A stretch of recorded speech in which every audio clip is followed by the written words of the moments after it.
A king without power is an absurdity.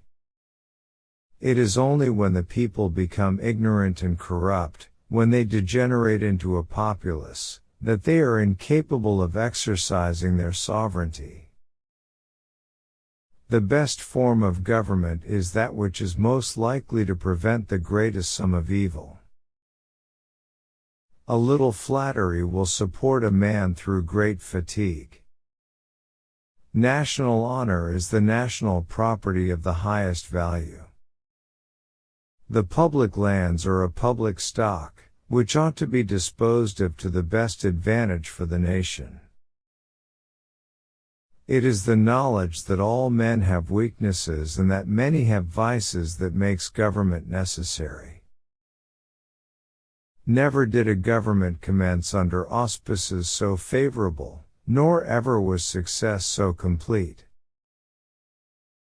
It was by one union that we achieved our independence and liberties, and by it alone can they be maintained.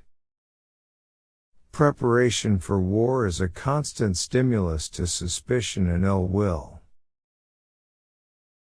Our relations with the other powers of Europe have experienced no essential change since the last session. The principles and passions of men are always the same and lead to the same result, varying only according to the circumstances in which they are placed. To impose taxes when the public exigencies require them is an obligation of the most sacred character, especially with a free people.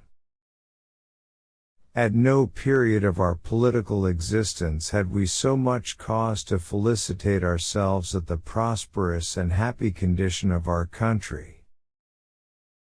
The payments which have been made into the Treasury show the very productive state of the public revenue. From several of the Indian tribes inhabiting the country bordering on Lake Erie purchases have been made of lands on conditions very favorable to the United States, and, as it is presumed, not less so to the tribes themselves. The great increase of our population throughout the Union will alone produce an important effect, and in no quarter will it be so sensibly felt as in those in contemplation. Our country may be likened to a new house. We lack many things, but we possess the most precious of all, liberty. If we look to the history of other nations, ancient or modern, we find no example of a growth so rapid, so gigantic, of a people so prosperous and happy. Thank you for watching. Please like, share and subscribe the channel Quotes and